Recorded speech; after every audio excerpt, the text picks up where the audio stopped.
Hello everyone, welcome back to Bamane Pharm Lectures, where we make pharmacy simple for you.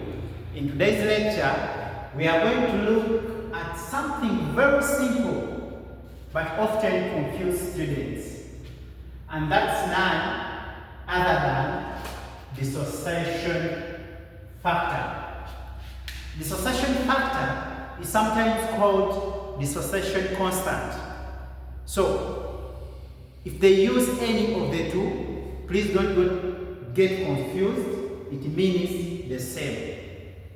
And this is so much used in when we are adjusting solutions to isotonicity using sodium chloride equivalent, where sometimes we are not given the sodium chloride equivalent of certain substances and we are required to calculate for the sodium chloride equivalent, where we know that sodium chloride equivalent of a certain substance is given by multiplying the molecular weight of sodium chloride divided by its high factor being multiplied by high factor of another substance divided by its molecular weight. So, in case you're not given the sodium chloride equivalent of a certain substance, we can use this method to first of all obtain the high factor of that substance. Then you can use that high factor when calculating for the sodium chloride equivalent of any given substance. You can go and look at that video where we talked about using sodium chloride equivalent as one of the methods used to adjust solutions to isotonicity. That's where we have application of dissociation factor. And at the end of the lecture, we shall also be able to know what is the high factor for substances that dissociate to give two particles. What about those that give three particles? How about those that give four particles when dissolved in a solution? So pay much attention as I take you through this. Since we know that osmotic pressure depends upon the number of particles of a solid in a solution, we looked at that when we were covering osmotic pressure. You can go back and look at the full details of osmotic pressure. The osmotic pressure of an electrolyte is directly proportional to the extent of dissociation, meaning osmotic pressure depends on the extent or degree of dissociation of a certain solute. And dissociation factor or dissociation constant is denoted by letter I. In samples, you always see high value. It means dissociation factor. It can be calculated by total number of particles in a solution, and these particles include the undissociated molecules and ions being divided by the number of particles before dissociation. What do we mean? Dissociation factor is given by total number of particles of a solute in a solution after dissociation divided by the number of particles before dissociation. Always, the number of particles before dissociation is 100. You should have that at your fingertips. The number of particles before dissociation is always 100. Then the number of particles after dissociation. Number of particles after dissociation is calculated. We know that sodium chloride dissociates to produce sodium ion plus chloride ion. But we are saying the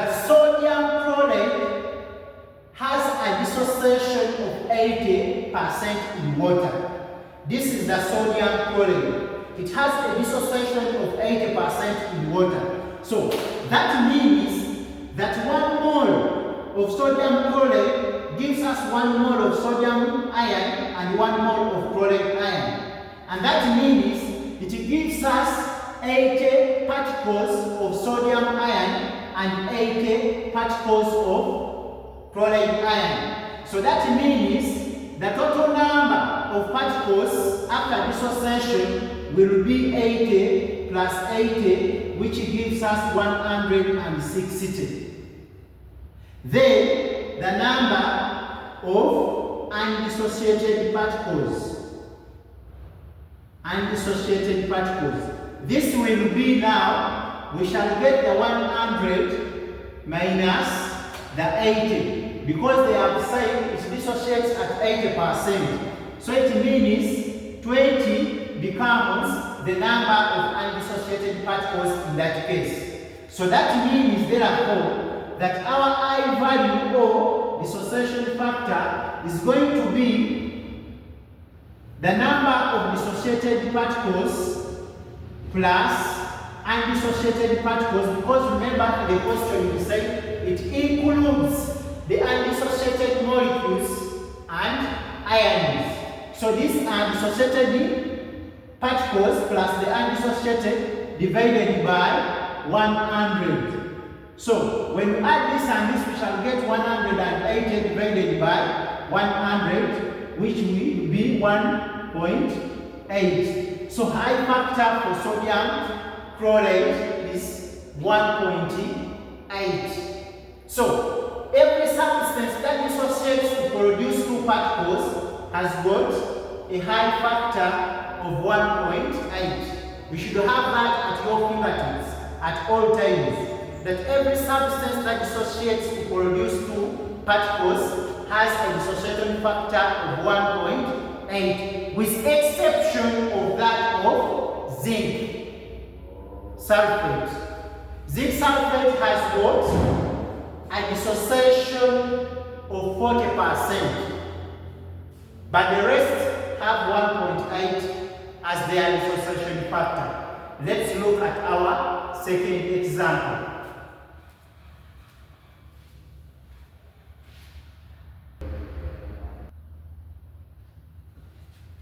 Our second example. What is the dissociation factor of zinc sulfate having 40% dissociation in water? So we want to see how does zinc behave. So considering zinc, remember we said zinc has an abnormal dissociation in water. So when we look at the dissociation number of particles before dissociation, we say these are always 100. Then after dissociation, we shall come and have, we know zinc sulfate dissociates to produce zinc sulfate, dissociates to produce zinc ions plus sulfate ions. So these are 2 ions, but remember we have 40, so that's 40 times 2, which gives us 80. Then undissociated particles.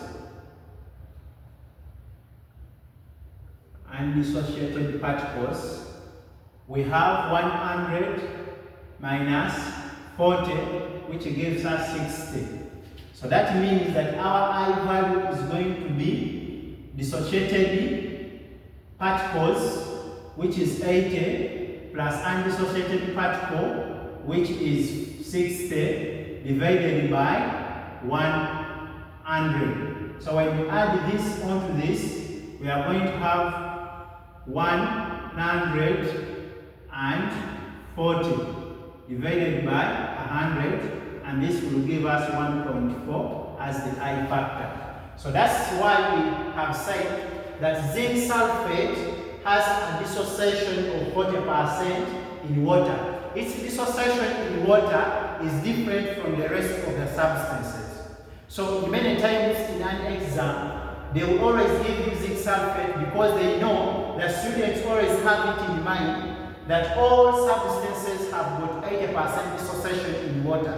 So at least for you who has been in this lecture, don't be confused with that. The dissociation factor, the I factor of zinc is 1.4 because it dissociates at 40% below that of the rest of the other substances.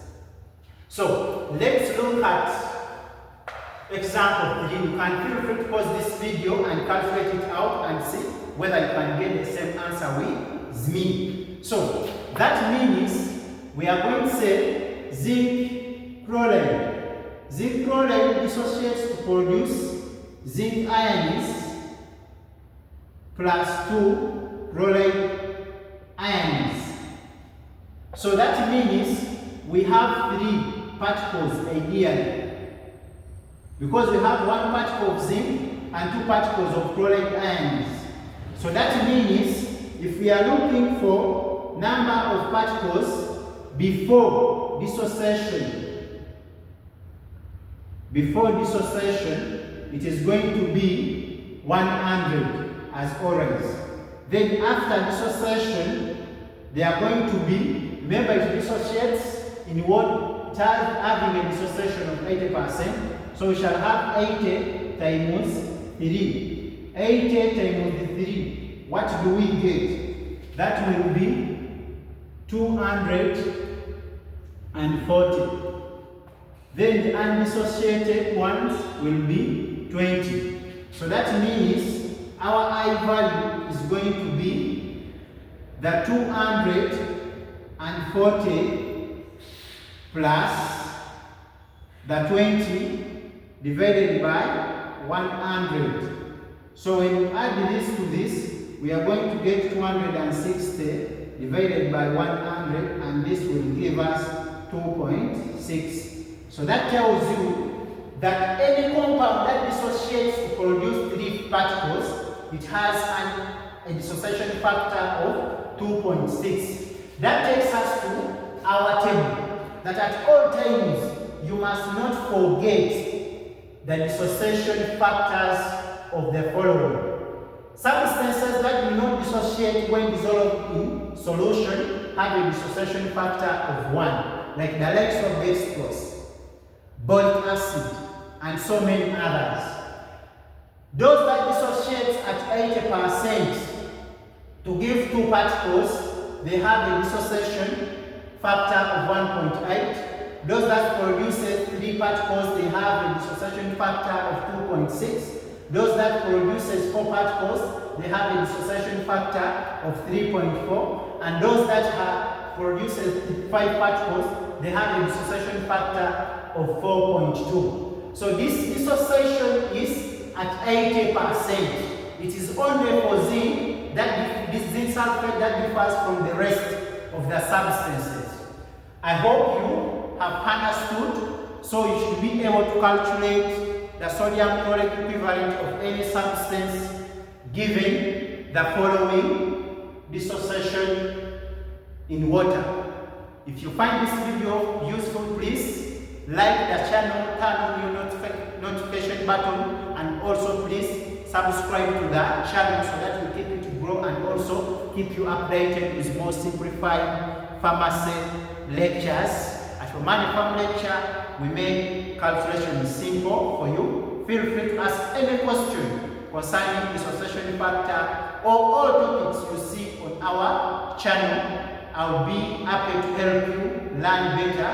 Our goal is to excel in pharmaceutics and any pharmaceutical calculation, laboratory practicals. So feel free to ask any question. Thank you for learning with at Bamane Pharm Lectures.